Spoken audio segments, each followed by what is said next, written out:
What is going on, guys? We got with us here a very special guest here, John from My Music Corner. Give it up for John, guys. How you doing, brother? Dude, dude, thank you for having me, man. This was great.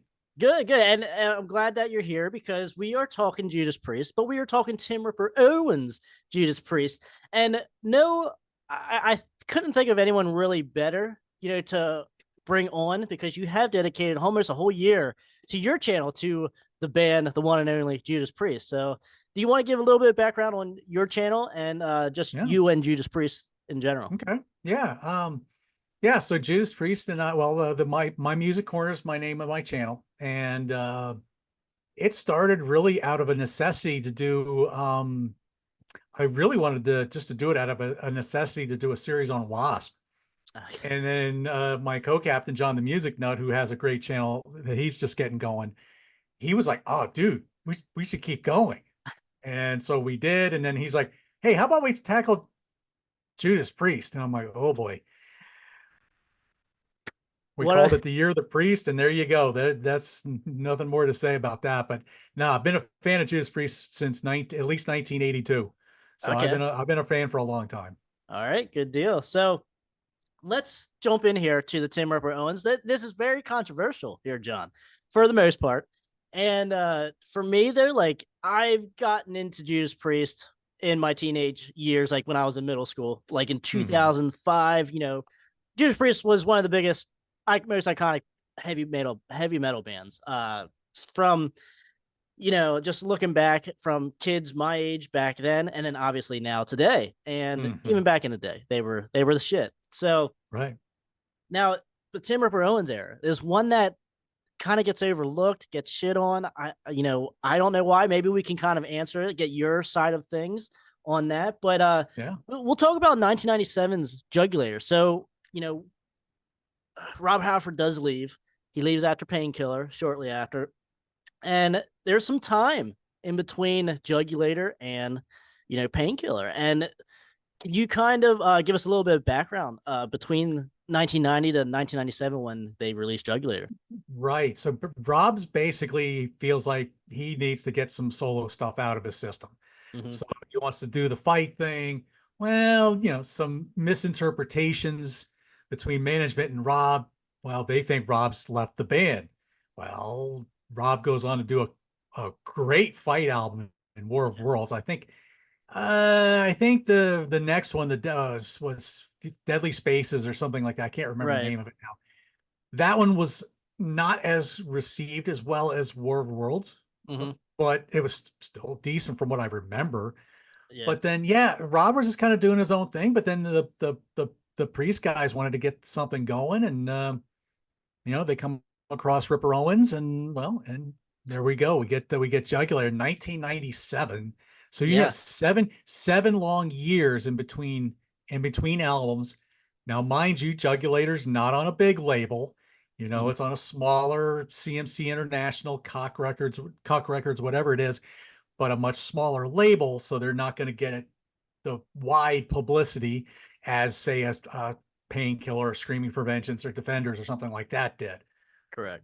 So very well, and plus Glenn Tipton did a solo album That's prior right. to this, Mm-hmm. which was okay. it Just wasn't okay. anything. Okay. It Yeah, that's wasn't what I any never. I wasn't see. anything great from what I remember. Okay, I see it around, but for like a couple bucks, but I just never end up picking it up because I never hear anyone talk about it. So it was just okay If in your view.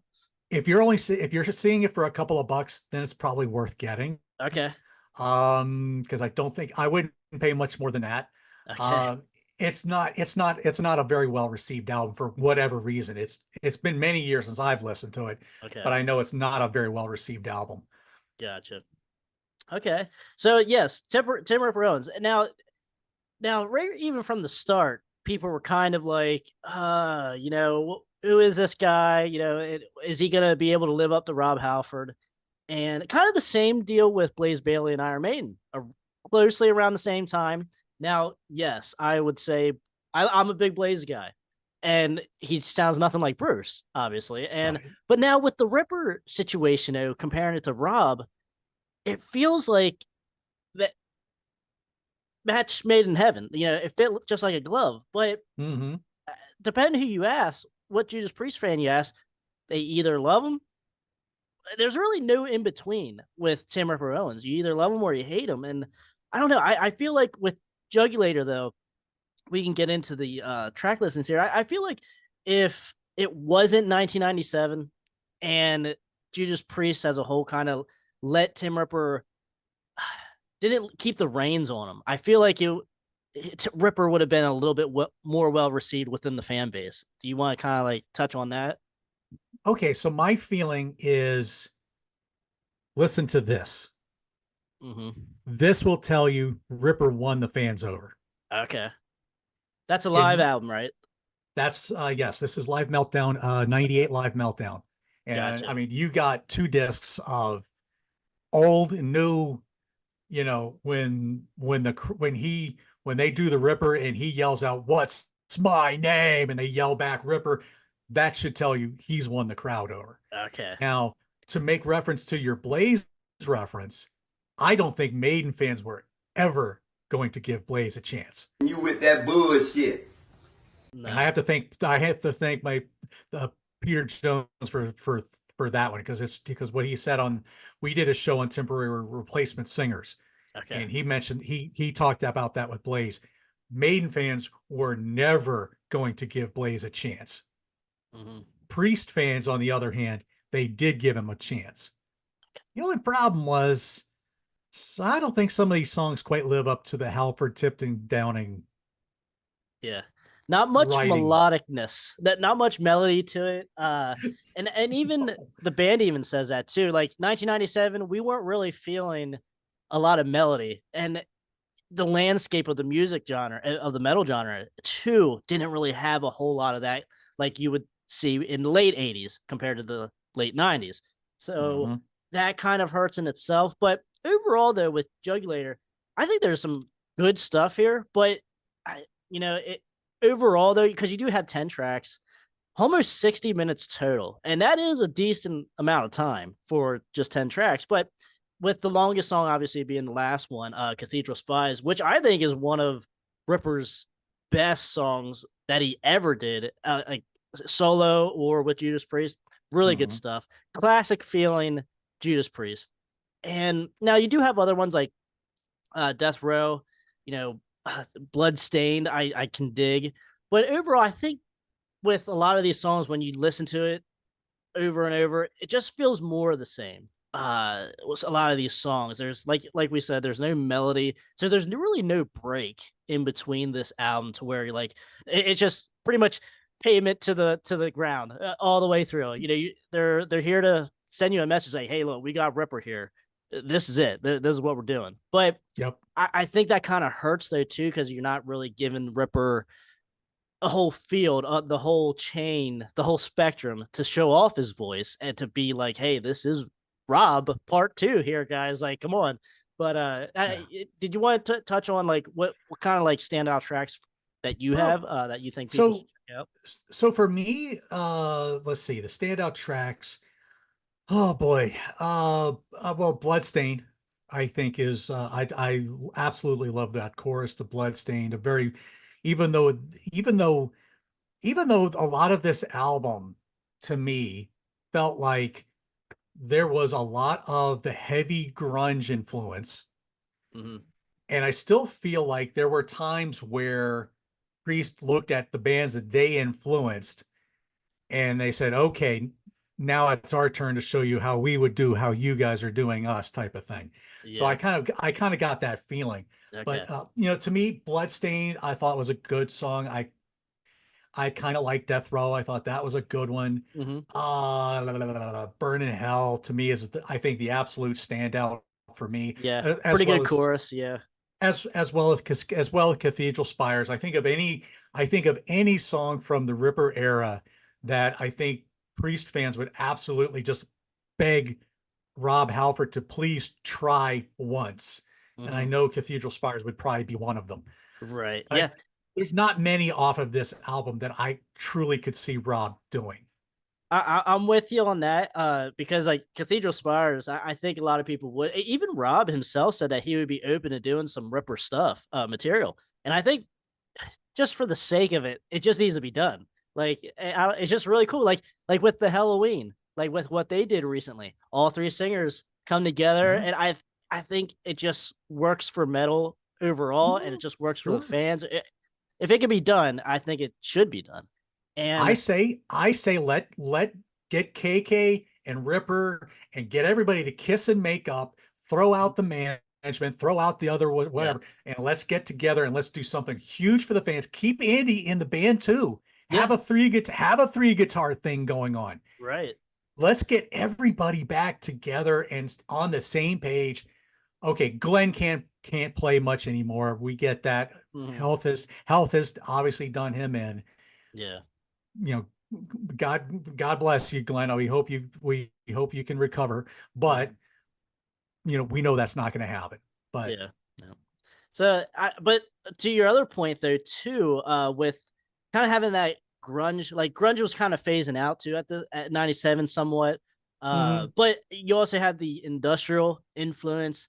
You also had, just like a lot of that going on, just the darker stuff of 1997, and Mhm. I think it's totally being pushed that way too. I mean, because even like Wasp was going in that Oh, direction. They're so pretty much same year with KFD. yeah, 97. Yeah, Yeah. yeah, and it's just was a product of the time and the sound of the time.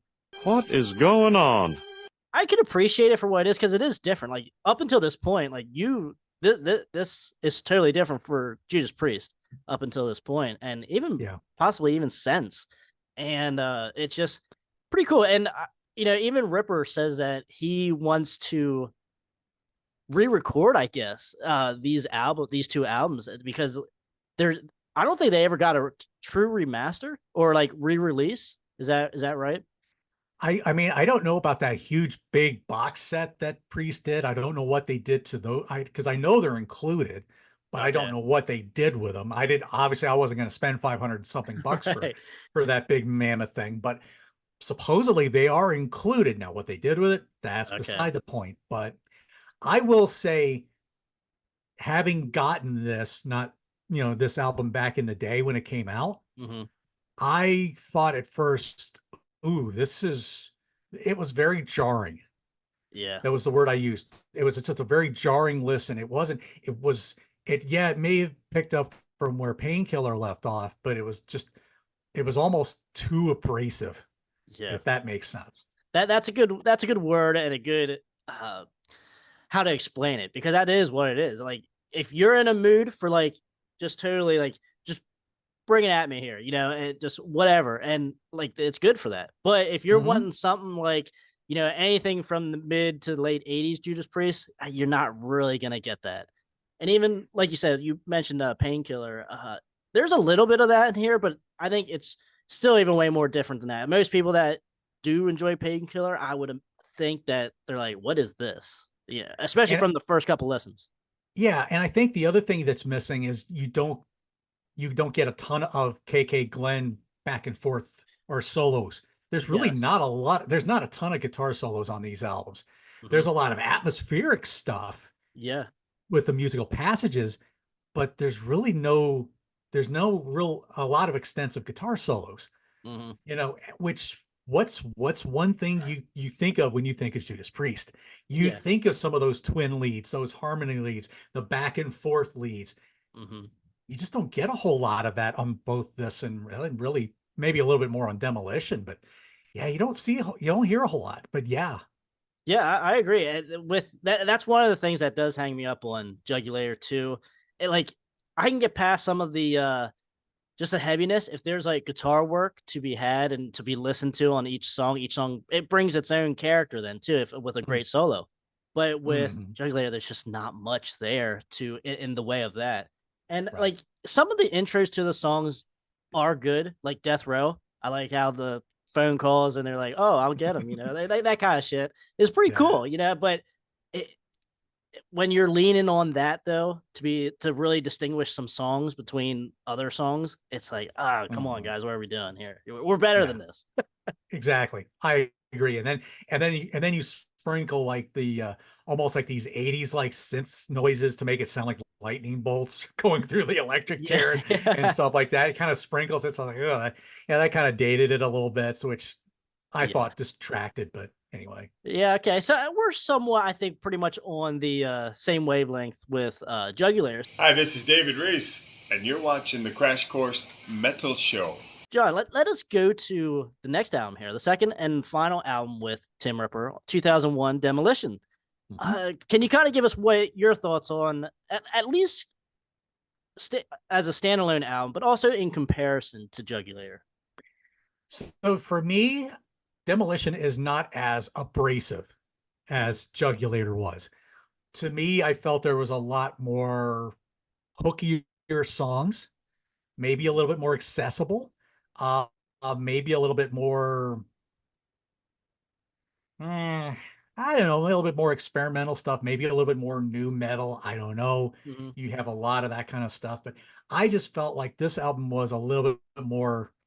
This album was a little bit more easier on the ears than Jugulator was, even though it's longer. It's almost 10 minutes longer, and there's more songs. I think there's like, what, 13, 14 songs. Yeah, yep. So there is more songs, but it's still, it doesn't feel like you don't feel like you've been bludgeoned to death like you did with Jugulator. Yeah. You know, it was like, oh, you could breathe. Yeah. That's how I felt. There was breaks in between as far as like variety and stuff, slower stuff here. We got like at least three slower songs, mid-tempo to slow songs. That really breaks it up, brings Ripper out a little bit, his vocal abilities out too. Like, yeah, because there is 13 tracks and it is way too long too. But I am in agreement with you that there's more. It's way easier to listen to. It does sound like 2001, I guess, but it works though. It's fine. Like, there's nothing negative about that as far as the sound wise goes. I think it's produced decently. And I will say, like, one-on-one, really good. That's usually like a consensus of what a lot of people like that song. Oh, I mean, come on. You call this, you're calling these series Hell in the Cell, right? So I'm guessing you're a little bit of a wrestling fan, right? A little bit, yeah. Back in the day. Come on. Imagine somebody, and I think Jake Knott from State Farm may have said this on my shows. Imagine somebody coming out to one-on-one. Yeah, that is, I don't know why it hasn't happened already. Like, that is one of the perfect songs. Come on, wrestling fans, you should come on, hear one-on-one, go listen and go imagine a wrestler coming out to this thing. You know, and then you got the first of the slowest track or slower tracks is Hell Is Home.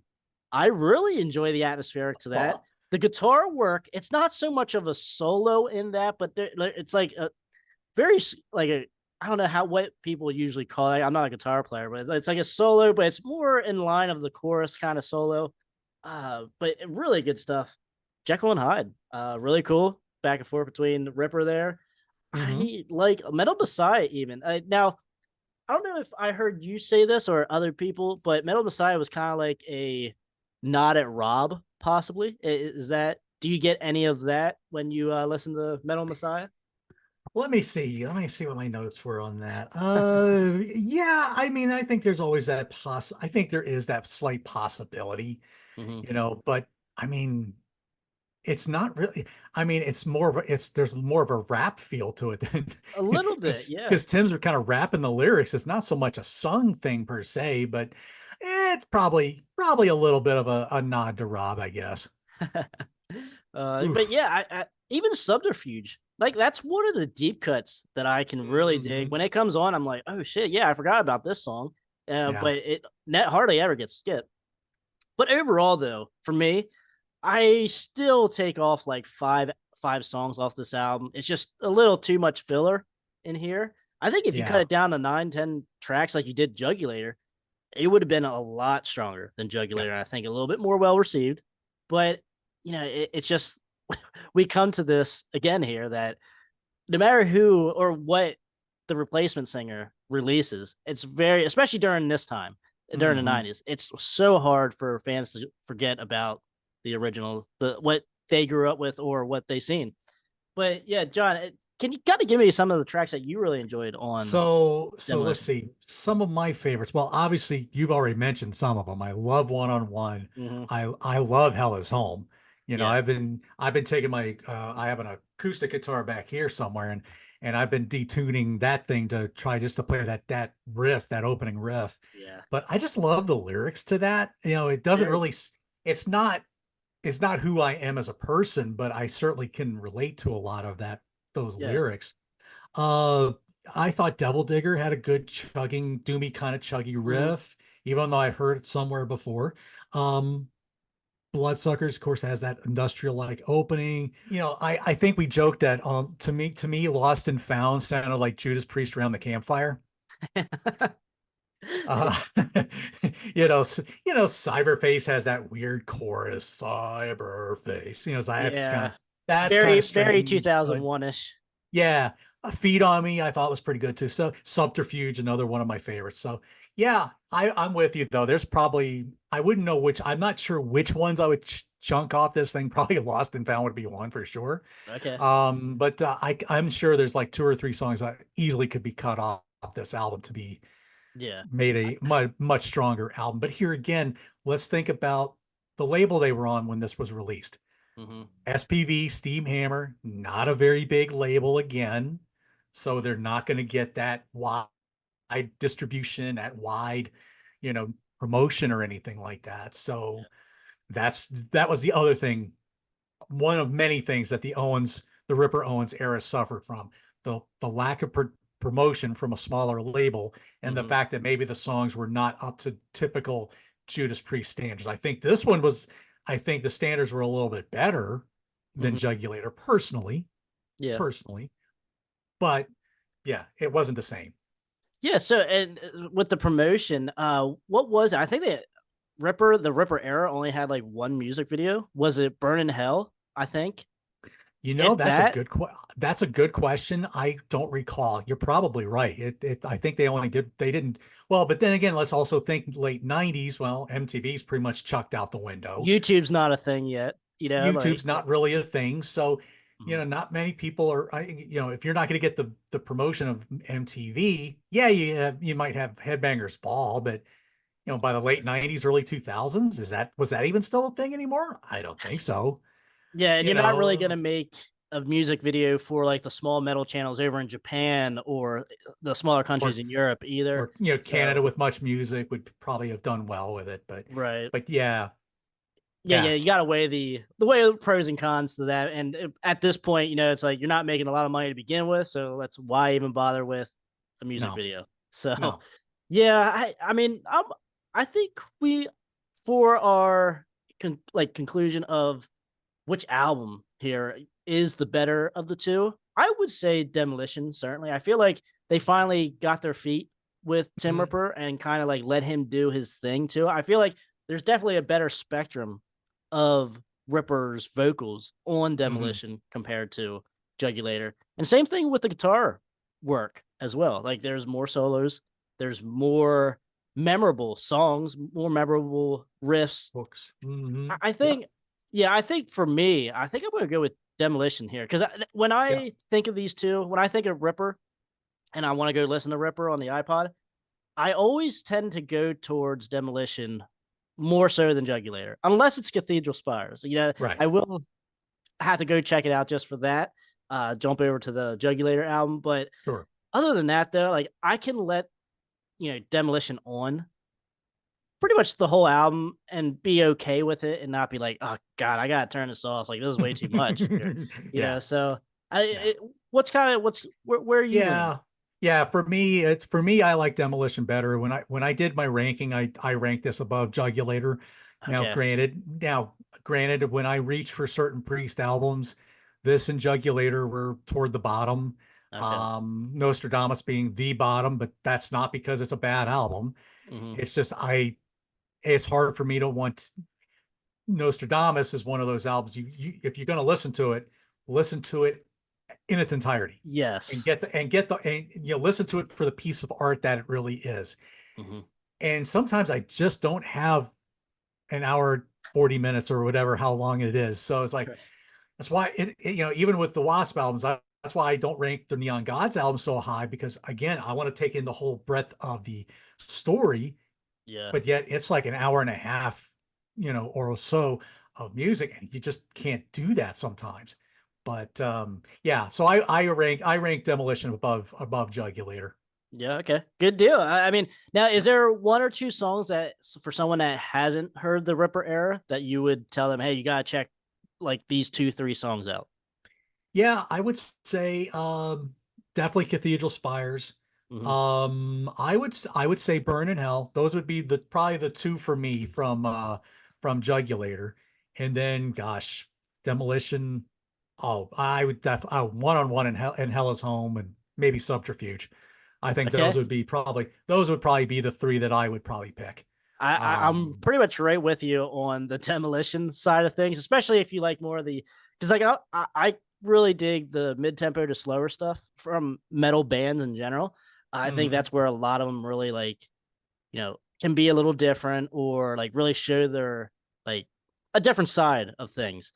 Right. And I think I do like a lot of the slower stuff on Demolition, but the 3 songs that you chose for Demolition, I'm right there with you. That would be probably my 3 as well. And certainly Cathedral Spires. Yeah, I mean, that rivals some of the Rob stuff too. And It really does. no shame in saying that. But yeah, so I think that's a consensus, guys, here between me and John. We like Demolition from 2001. And John, anything else that you wanted to touch on the Ripper era before we head out? I think the one thing I wish Ripper could have had a chance to do was write his own lyrics, Yes. because I Yeah. think everything was mostly Glenn, and I really wish Ripper could have had a chance to write his own stuff. Even in KK's Priest, I think most of everything is he doesn't even write the lyrics in that. But I really kind of wish Tim could have written his own lyrics for some of these, for some of the stuff, and have the Owens, Downing, Tipton team and see what they could have done as a team. That's something I would have liked to have seen. I agree. I think it could only been a net positive for the albums and the music in general. I feel like it kind of stays. A lot of people like for a criticism of some of like the Tipton and KK's writing is it's very direct and like kind of like real bland at times. Mhm. I think yes, and that's kind of like one of the things I said like one of my points of like with Ripper, they brought him in, but they were like, "Hey, just do what we tell you here," kind of deal, and that Yeah, kind of sucks because like Ripper has the talent to do whatever, and it's exactly. just like they kept the reins on him, and it kind of sucks. And I kind of hear it on these albums. I'm like, especially like looking now, 20 years later, because we see all what he did with Yingwei, Ice Earth, and all of his solo stuff. You know the potential he had, Mhm. but you just don't hear it as much on these Judas Priest albums. And you kind of wish KK's heart was in it too, because I don't think his heart was in at least Jugulator. I think that was definitely more of a Glenn project. Right. And so not as much of a KK thing, maybe a little bit more on Demolition, but I think in KK's book he talks that his heart just really wasn't in it. Yeah. And so You can kind of hear it. Yeah. yeah, yeah, you can So, certainly hear it. yep. All right, John, my man, thank you for coming on the No, show thank here. you. Can you tell everyone where they can find you again? Yeah, man, go to just look up my music corner, type in Wasp Wednesday, the year of the priest. We just finished up a series on Twisted Sister. The next episode is going to be debuting the day we're recording this. So usually we do them on Wednesday nights about 8 o'clock Eastern, 7 o'clock Central is when it premieres on YouTube. And then we're going to start a big series in September. So that'll carry us on the rest of the year. So All right, looking hopefully forward. people can accept that one. Okay, little wink there. I got you. So quite looking forward to that one as well. Yep. But John, thank you, my man, for coming on. I'll put all your information down below in the description if you guys want to check them out. But guys, let us know in the comments what you guys think. Do you like the Ripper era to begin with? And do you like which one do you like? The Demolition album or do you like Jugulator? Tell us what you think. Talk to me. And until next time, guys, thank you for watching the Krash Kourse Metal Show. That's John. I'm Trevor, and stay out of that collateral damage. We'll see you guys later.